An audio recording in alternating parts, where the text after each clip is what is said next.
Start. यह ठीक नहीं कि पिछले दिनों संसद की सुरक्षा में जो सेंध लगी उस पर दोनों सदनों में हंगामा हो रहा है। सुरक्षा में गंभीर चूक के इस मामले का राजनीतिकरण नहीं किया जाना चाहिए, लेकिन ऐसा ही हो रहा है। विपक्षी दल इस मांग पर अड़े हैं कि गृह मंत्री को संसद आकर तुरंत अपना बयान देना चाहिए। इस मांग को निराधार नहीं कहा जा सकता, लेकिन अभी जब जांच एजेंसियां इन प्रश्नों के उत्तर तलाश ही रही है कि संसद के भीतर बाहर सनसनी फैलाने वालों के पीछे कौन था, उन्हें किससे मदद मिली और उनका इरादा क्या था, तब फिर गृह मंत्री अपेक्षित जानकारी कैसे दे सकते हैं। चूंकि अभी तक जो जानकारी आई है उससे लोकसभा अध्यक्ष सदन को अवगत करा चुके हैं, इसलिए बेहतर यही होता है कि विपक्षी दल कुछ दिन प्रतीक्षा करें।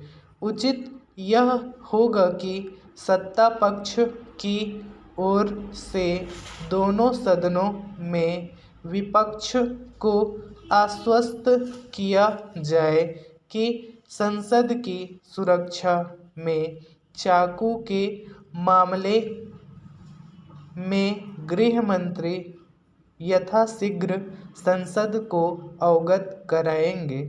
विपक्ष को भी हंगामा करने के बजाय सत्ता पक्ष को कुछ दिन की मोहलत देनी चाहिए, ताकि सरकार इस मामले में पर्याप्त जानकारी दे सकने में समर्थ हो सके। चूंकि संसद के शीतकालीन सत्र की समाप्ति में कुछ ही दिन बचे हैं, इसलिए सत्ता पक्ष और विपक्ष को इसके लिए प्रयत्न करना चाहिए कि बाकी बचे दिनों में प्रस्तावित विधायी कार्य हो सके। दुर्भाग्य से इसके आसार कम ही हैं, क्योंकि विपक्ष ने लोकसभा और राज्यसभा के उन 14 सांसदों को निलंबन को एक मुद्दा बना लिया है जिन्होंने संसद में हंगामा किया। पैरा यह कहना ठीक है कि अगले सप्ताह संसद चल सकेगी या नहीं, लेकिन इस नतीजे पर आसानी से पहुंचा जा सकता है कि लोकसभा की दर्शक दीर्घा से सदन में कूदकर सनसनी फैलाने और संसद के बाहर हंगामा करने वाले किसी बड़ी साजिश का हिस्सा हो सकते हैं। संसद की सुरक्षा को भेदने और संसद के बाहर अफरा तफरी फैलाने वालों के एक सहयोगी ने जिस तरह अपने साथियों के मोबाइल जला डाले, उससे यही पता चलता है कि उनका इरादा केवल बेरोजगारी को लेकर सरकार के खिलाफ अपना गुस्सा निकालना भर नहीं था।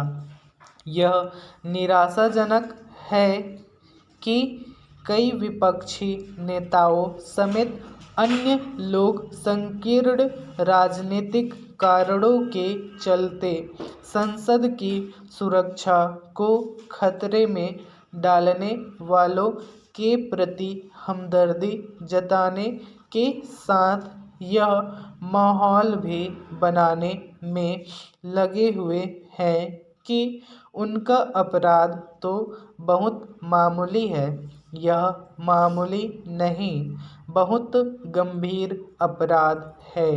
इसका एक बड़ा आधार यह है कि उन्होंने 22 वर्ष पहले संसद में हुए आतंकी हमले की बरसी पर संसद की सुरक्षा को भेदने का काम किया।